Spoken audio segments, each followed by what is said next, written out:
Welcome to B2B Marketers on a Mission, a podcast for change makers where we question the conventional, debunk marketing myths, provide actionable tips, think differently, disrupt industries, and take your marketing to a new level.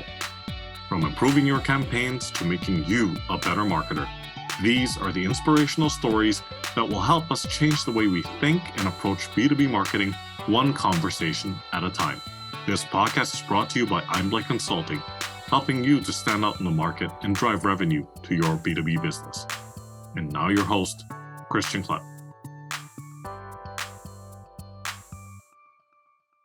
Welcome everyone to this episode of B2B Marketers on a Mission. This is the show where we help you to question the conventional, think differently, disrupt your industry, and take your marketing to new heights. This is your host, Christian Klepp, and today I am joined by someone on a mission, and let me see if I can get this right, to build company-wide alignment by answering three fundamental questions. Who are we? What do we stand for? And what is our voice? So coming to us from London, England, Mr. Chris West, welcome to the show, sir. Thank you very much. Great to be connected, Chris. It's great to be here, Christian, as well. It's really great. Fantastic. I mean, we had such a great time in our previous conversation, so I would just say we carry on, right? No, we did it all then. This is going to be terrible now because we shot all our bolts in that pre-conversation. Yes, indeed. We set the bar too high, didn't we? Aye. Where to go from here is the question. All right. But let's dive in because this is clearly a topic that's very close to your heart, and I'm really hoping that the audience will get a lot of value out of this. So let's dive in. So, Chris, you're definitely no stranger when it comes to the world of branding. And I believe in the previous conversation that you and I had, you talked about something. Okay, let me see if I can quote you accurately here. With more channels now than ever before, we forget that consumers want to have conversations with the brands they love. And you mentioned the velocity of language has never been higher. So please explain what you meant by that and how is that relevant to B2B marketing? This is from the CMO, the Chief Marketing Officer's point of view, I think, which is they've got more channels than ever before to communicate in for their brand. And we did a little back of the envelope calculation. Even for a mid-sized brand, the marketing director, the CMO, has got to create tomorrow more words than the editor of the Guardian newspaper here in the UK has to put into tomorrow's newspaper, right? So more. So it's not just, we got to do a lot on social media. It's not just, we're turning over this many pages per week or per month on our website, or it's all, all the other obvious things. Language is really working everywhere all the time. And it's, how is it turning up in your customer service communications? If you're supplying something which has some kind of info on how to use it, is the language consistent? By the way, Blue Mikey, those little mics, brilliant language when they give you a little fold-out booklet that comes with their mic, superb. How are your team that are going out to see your clients, how are they talking about your business? When the CEO stands up next, whether that's in-house or whether that's at an investors meeting, are they going to sound the same? Are they going to be talking about the same kind of things that your customer agent was talking about, that your letter was talking about, that your web? So there are all these channels. So the absolute amount of language that the CMO is responsible for is each day is kind of more words than going to the Guardian newspaper here in the printed version of the Guardian newspaper here in the UK. Now, of course, the editor of the Guardian has grown up around language, and the CMO might not have done. So they might not feel as comfortable or as versed or as, just comfortable, I think is the right word, in how you use or how you manipulate language or how you judge language. So that's certainly true. But it's kind of, when I started, Christian, maybe 20 years ago, you could, pre-Twitter, pre-social media, if a customer wrote a letter to one of our clients, the customer would expect that letter to come back in about a week, a reply to that letter to come back in a week. Now they put something on Twitter and they expect a response within an hour. They might write to through customer service portal on the website, and they expect an answer in 24 hours. So it's not just the volume, it's the kind of speed and the directionality of the language, which is bigger than ever before. So really what that means is, I think, it's about this kind of velocity of language, that the CMO no longer can see everything or look after everything or kind of ensure quality, QC everything. Actually, now they've got to trust that if they want to get that response out on Twitter within an hour, if they want to get that reply through the customer services web portal within 24 hours, they've got to trust, because they just can't manage it fast. They can't manage the volume and they can't manage it fast enough. That's why we talk about the velocity of language. Wow, that's absolutely incredible. It's interesting that you mentioned that, and I did have one follow-up question, which I'm sure is on the minds of a lot of CMOs out there, or marketers per se. When you're talking about the velocity of language and how much CMOs need to be responsible for the consistency of that language across the board in all channels and what have you, is it absolutely necessary, I wouldn't say to be a wordsmith, but to be able to write in prose when it comes to like language in the world of B2B marketing? It certainly doesn't hurt, but is it an absolute necessity? Yeah, I think it is. I feel slight resistance to that word wordsmith when it comes up. Okay. Because often if we hear that in a meeting at an early stage, I think we're probably dealing with the wrong client, or the client's dealing with the wrong partner agency. Because what I'm not interested in doing, what I don't think the job is about just choosing the right word, or just kind of, can we be a bit more human or friendly or warm or approachable, all those terms. Actually, I think that language only ever reflects who you are as a business and what you stand for as a business. So the first two of those three questions. So it's not really about, oh, can we say this word instead of that word? Really, it's like, is this coming from the right place from us as a business? Is this our worldview? Is this what we stand for? More importantly, is this what we stand against? And if it's coming from the right place, is it turning up with the right feeling of personality? Does this sound like what's written? Does it sound like if you were having a conversation with someone inside our building?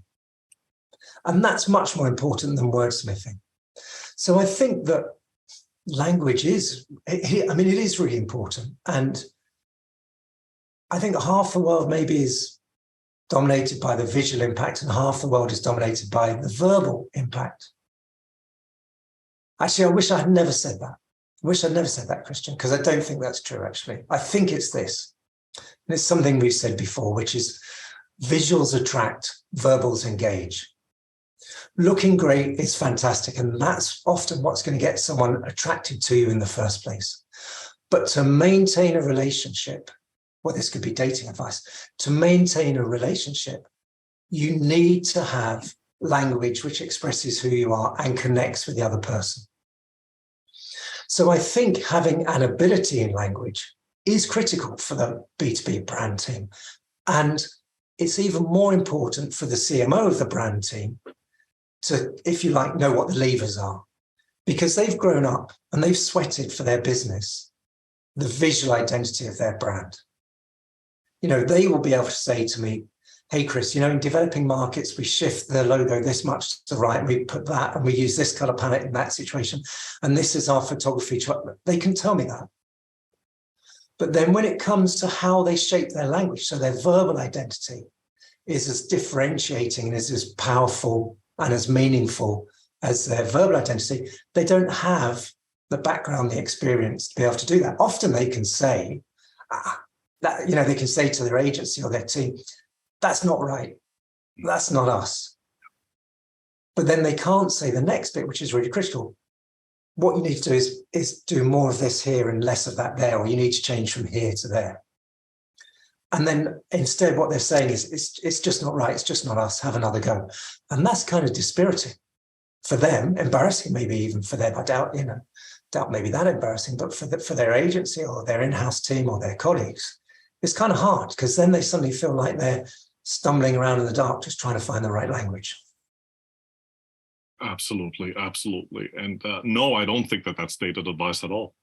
Yeah. I do believe that you do lead with language. It's that, I mean, you can take your pick. You've seen this before, but like, it's that eternal question about like, when you're designing a website, does the design come first or the copy, right? Yeah. You and I both know it's the copy that leads, not the design, right?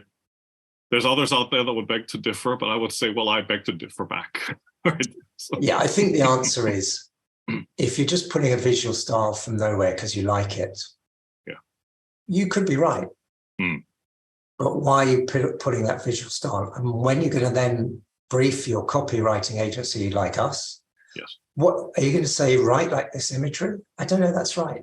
Yeah. What you want to be able to say is, look, here's our strategic view. This is who we are. This is what we stand for. This is why we're turning up like this visually. And so we would like you to work out a way of creating a brand tone of voice. So we turn up like that verbally.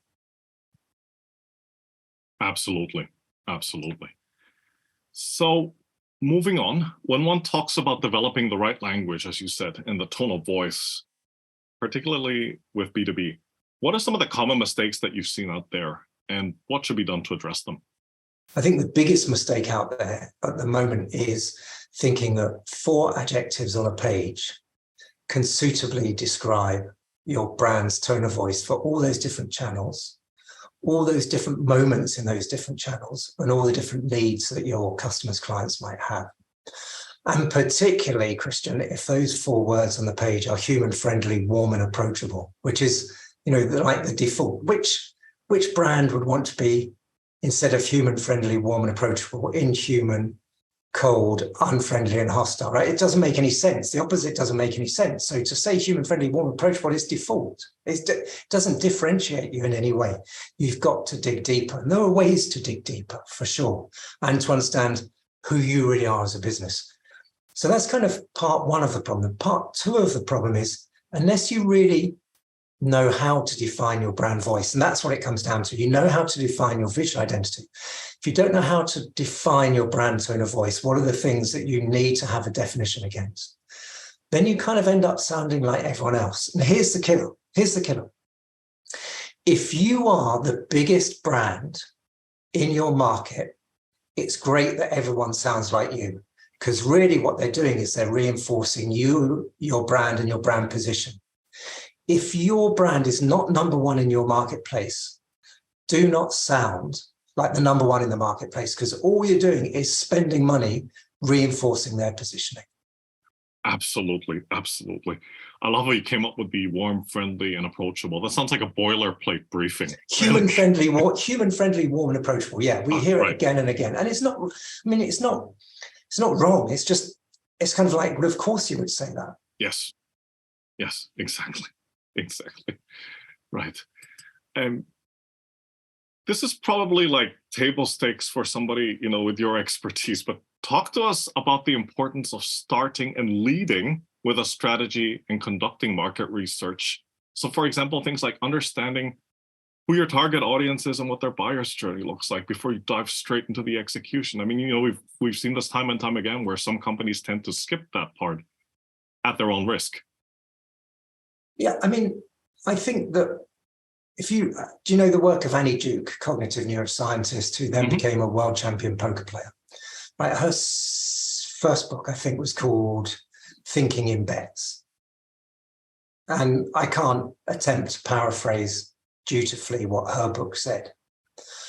But really, that's the way to think about it, right? We've got if you're a CMO, you've got a certain number of bets you're going to make, and none of those bets are guaranteed to come off. But rather than walking into a casino, walking up to one table and saying, on the roulette, I think it's going to be 15. Put the money on and it doesn't happen. Oh, damn. Right? That's crazy strategy. No, you'd think anyone doing that is crazy. But to a certain extent, if you don't research the customer segmentation, if you don't work out what the motivation of those customers is, if you don't look at what their next best alternative to using you is, if you don't understand what the challenges are for them using you, if you don't understand that stuff, you're walking into a casino, walking up to the roulette table and putting your money down on 15. at least know what the odds are. At least at least you should know what the odds are. At least you should know what the alternatives are. At least you should do some investigation, challenge your own assumptions. That's what I think. Absolutely. Absolutely. I mean, otherwise you just, well, to use another analogy, if we're going to talk about analogies, it's just walking straight into a forest at night without a torch. Yeah. Right. Absolutely. And now focusing on your area of expertise, but like, you've touched on it a few minutes ago, but walk us through the process of developing that right language and that tone of voice for B2B. I think it's really important to understand where you want to get to in your guidelines. So we have a particular framework for our guidelines, which identifies that every brand voice operates on 3 levels. So often someone will say, oh, it's the tone of voice, or if they've come from a journalism PR background, what they're really experienced in rather, what they know is what is a style guide. We use this word, not that. We capitalize then, not then. We put a comma here. We don't do this. We do a line break. Right? That's really the nuts and bolts. That's the ground level detail. If you come from an advertising background, often what they're very good at is the next level up, what we would call the 1,000 feet level. They're very good at personality. But sometimes they use entirely the wrong words. And sometimes what they won't do is really understand where this brand, this B2B brand, sits in the client's life, what their company was set up for, what it's trying to do in the world, how it's trying to change the world. And that's what we would call the 10,000 foot level. So if you look at the most successful brands and how they use language, what's really clear in all of them, even though it's not explicitly mentioned, what's really clear is this is the world we believe in. And so therefore we stand for this, and therefore we stand against that. And that's kind of like a 10,000 foot level. It informs what they talk about or the angles they take on what everyone else is talking about. Come down a level as 1,000 foot, there's a really clear, strong personality. And then come down another level to ground level. And what you'll notice is how much jargon do they use is consistent. When do they use it is consistent. Their grammar choice, is it formal grammar? Is it conversational grammar? Is it something else? All of these things are carefully chosen. So each level reinforces the other levels and provides this idea of a unified sense of the brand voice, one voice for one company. But to get there, to answer your question, Christian, to get there, you've really got to do some examination of who you are and what you stand for. Don't just say, look, we want this kind of personality, because if you're not careful, you'll have writing which is very strong in personality, but talking about the wrong thing. So knowing where you're coming from as a business, what you're trying to achieve, how you're going to get there, what you stand against, that's important.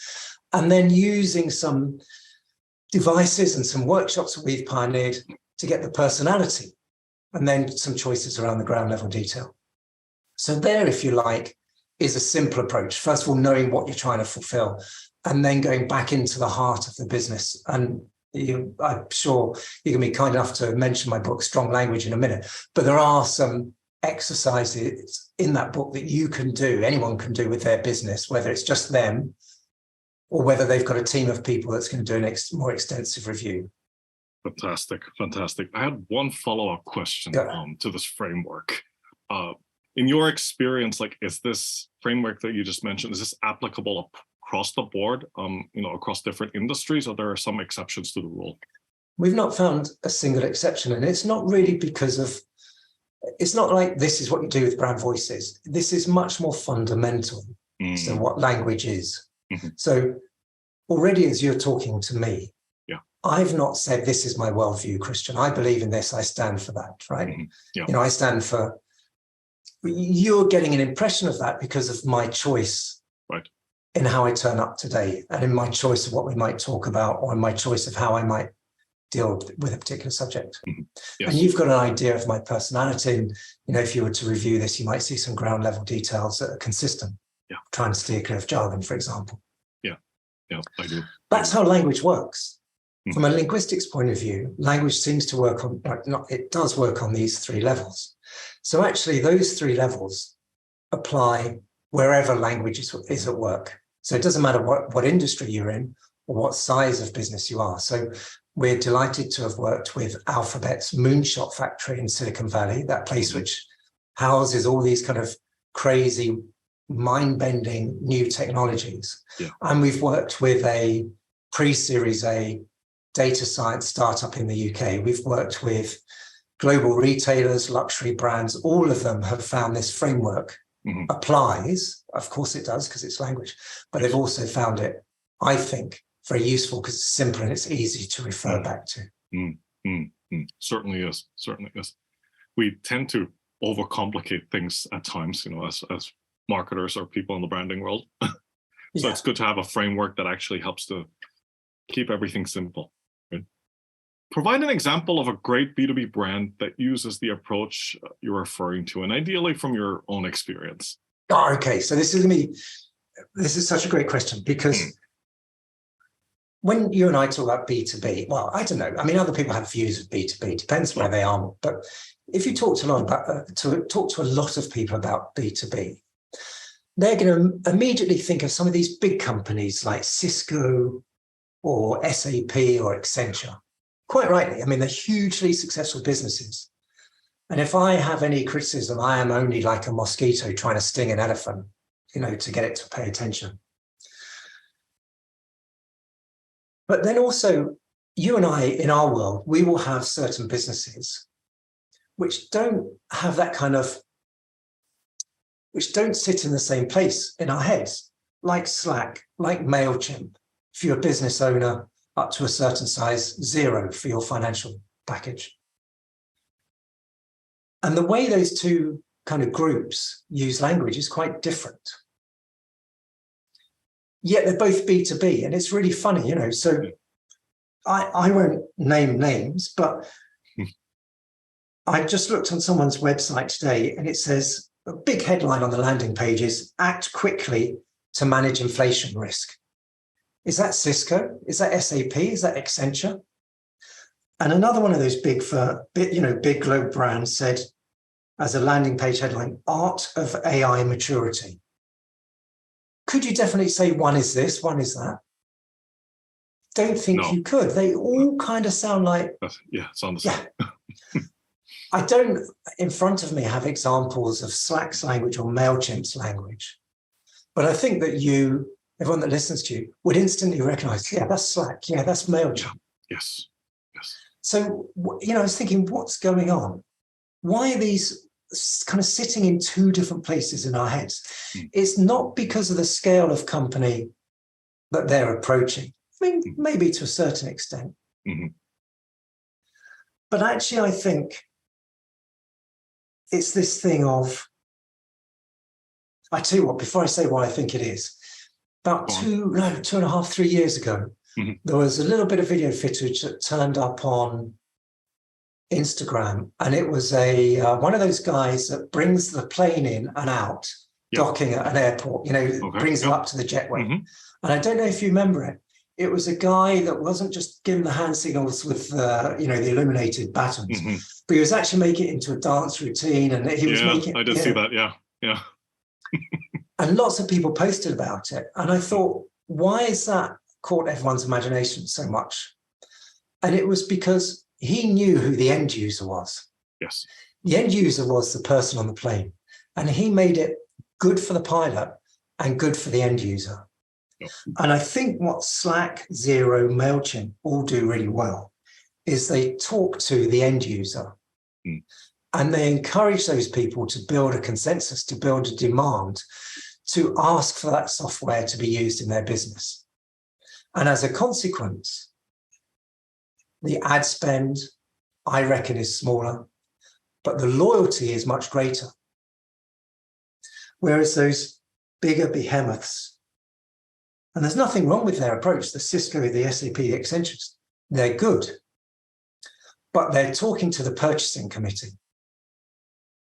And when their decision is made, and when the decision is made and the choice is imposed on people, everyone is like, yeah, okay. There hasn't been this groundswell of demand. Yeah. So I'm not saying one is right, one is wrong. It's easy to dismiss, and they would probably be right based on company size they're talking to, decision-making process, everything else. Yeah. But I do believe the language in Slack, Xero, MailChimp, those legitimate B2B businesses, and let's not forget Slack has got a valuation north of 20 billion. Oh, yes, yes. Yeah. It's no small those company, businesses, those businesses are using language in a way which builds loyalty, is depositioning rivals, and is winning customers. Absolutely. Three things really important that language can do: win customers, deposition rivals, and build loyalty. Correct. The show is about actionable tips, and you have given some of them already, but like just off the top of your head, what is something that B2B marketers can do after listening to this interview that they can immediately implement in terms of developing the right language and tone for their brands? Yeah, I think if you've got 3 hours, then just get a sample of 4, 5, 6 pieces from each of your competitors in your industry across maybe 3, 4 channels for each one. And then just say, what language do we all have to use to signal that we're all in the same category? And then what is everyone else using that we don't have to use? And if we choose not to use it, how will this create true differentiation for us linked to our value? So it's really saying, at the heart of this is this idea that you, particularly in B2B world, you have to use some language which shows you're a member of a category. But if you use all the same language, then you're no one in the category. So try and work out what is the language that is essential to show you're a member of the category, and then look for the opportunities where you can use language, style, or content, which means that you are different and valuable in that category.